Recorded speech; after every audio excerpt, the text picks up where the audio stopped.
ఇప్పుడు no cost cough syrup తో 60 రూపాయల విలువ గల ఇన్హేలర్ పూర్తిగా ఉచితం. దెబ్బకి దగ్గు జలుబు మాయం. తీసుకున్నాం. ఇవాళ ఈ నగరంలో కాలుష్యాన్ని వెదజల్లే వాహనాలన్నిటిని కూడా నిషేధించడం ద్వారా, ప్రైవేట్ వాహనాలను నిషేధించే కంటే ప్రభుత్వంలో నడిసే హైదరాబాద్ నగరంలో outer ring road inside 2800 RTC బస్సులు ఉన్నాయి. మా పొన్నం ప్రభాకర్ గారి ఆస్తి. కానీ అవి డీజిల్తో నడిచి ఎంతో కాలుష్యాన్ని వెదజల్లుతున్నాయి. అందుకే ప్రభుత్వం ఒక పాలసీగా తీసుకున్నది. 2026 డిసెంబర్ లోపల ఈ 2800 డీజిల్ బస్సులను జిల్లాలకు తరలించి 100% ఈవీ బస్సులను హైదరాబాదు నగరంలో మనం తేబోతున్నాము. ఆల్రెడీ 500 బస్సులు వచ్చినాయి. ఇంకా 2300 బస్సులు డిసెంబర్ లోపల హైదరాబాదు నగరంలో బై డిసెంబర్ 9th 2026 లోపల ఒక్క డీజిల్ బస్సు కూడా ఈ నగరంలో ఉండదు. నేను మీకు మాట ఇస్తున్న ఈ బస్సులను అన్నిటిని తరలించి ఈవీ వెహికల్స్ని విత్ ఏసీ. ఇది ముఖ్యంగా మహిళలకే ఉపయోగం. ఎందుకంటే ఉచితంగా బస్సులో ఒక ఏసీ ఈవీ వెహికల్లో కాలుష్యం లేని బస్సులో మీరు ప్రయాణించడానికి ఈరోజు తెలంగాణ ప్రభుత్వం ప్రయత్నం చేస్తుంది. అదేవిధంగా ఈరోజు 2 లక్షల ఆటోలు ఉన్నాయి. రెట్రో ఫిట్టింగ్ కింద ఇప్పుడు డీజిల్ కిరోసిన్తోనో ఇతర ఇంధనంతో ఈరోజు నడుస్తున్నాయి. వాటన్నిటిని కూడా రెట్రో ఫిట్టింగ్ అంటే మొత్తం ఈవీ కింద 2 లక్షల ఆటోలను మార్చాలని ఒక ప్రణాళిక పెట్టుకున్నాం. తొందరలోనే ఆ కార్యాచరణను కూడా ముందుకు తీసుకొని వస్తున్నాం. ఈరోజు సింగిల్ యూజ్డ్ ప్లాస్టిక్ని మనం బ్యాన్ చేయదలుచుకున్నాం ఔటర్ రింగ్ రోడ్ ఇన్సైడ్. అదేవిధంగా ఈ పరిశ్రమలను రెడ్ కేటగిరీ, ఆరెంజ్ కేటగిరీ పరిశ్రమలను నగరం బయటికి తరలించడానికి ప్రణాళికలు సిద్ధం చేస్తున్నాం. ఇవాళ ఈ నగరంలో ఎవరు ఈవీ వెహికల్ కొనుక్కున్నా జీరో ట్యాక్స్. మీరు ఏ వెహికల్ కొనుక్కున్నా మీకు రిజిస్ట్రేషన్ ఛార్జెస్ వసూలు చేస్తున్నారు పొన్నం ప్రభాకర్ గారు.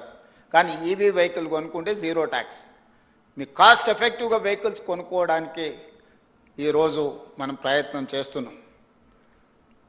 కళాశాలలకు వెళ్ళి ఆడపిల్లలకు తొందరలోనే, ఈ ఫైనాన్షియల్ ఇయర్లో సాధ్యం కాకపోవచ్చు, తొందరలోనే స్కూటీస్ ఈవీ వెహికల్స్ని ఆడపిల్లలకి ఇవ్వాలని ఒక ఆలోచన చేస్తున్నాం. ఇవన్నీ కూడా ఈ నగరాన్ని ప్రక్షాళన చేయడానికి, ఈ నగరాన్ని అంతర్జాతీయ స్థాయిలో ఎవరైనా వచ్చి ఇవాళ రేపు ఎయిర్ క్వాలిటీ అందరు చెక్ చేస్తున్నారు. మీరు పొద్దున్నే చూడంగానే హైదరాబాద్ ఆరెంజ్ కేటగిరీకి వచ్చింది. తొందరలోనే మనం ఇట్లనే వదిలేస్తే రెడ్ కేటగిరీకి పోద్ది. ఈరోజు ఎస్టీపీలు కొన్ని కట్టినాం, కానీ అవి సరిపో. ఈరోజు డ్రైనేజ్ వ్యవస్థ రోడ్ల మీదకి వదిలేసింది. శానిటేషన్ పని లేదు.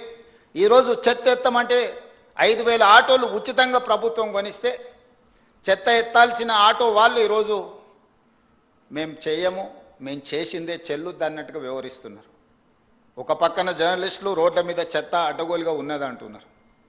మరి దానికి నియమించిన కార్మికులు పనిచేయాలి కదా, వాళ్ళతో పని చేయించుకోవాల్సిన బాధ్యత ప్రభుత్వానికి, మున్సిపల్ శాఖకు ఉన్నది కదా.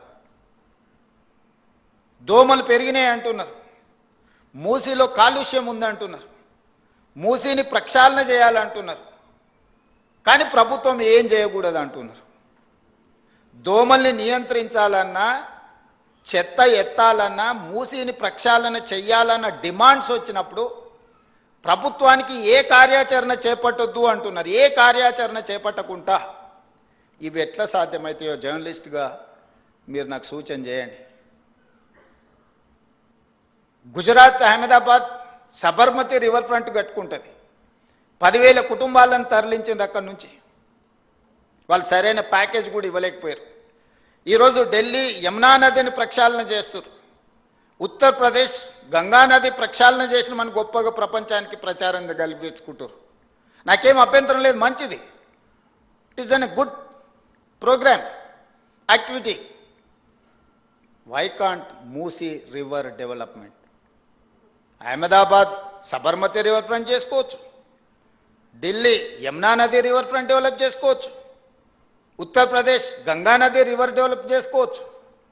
హైదరాబాద్ నగరం మాత్రం మూసీ నదిని ప్రక్షాళన చేయొద్దు అనడము ఏ మేరకు సమంజసము? నేను ఒకటే అడుగుతున్నా, వద్దనే వాళ్ళని. మీరు మొత్తం ప్రాజెక్టే వద్దంటున్నారా?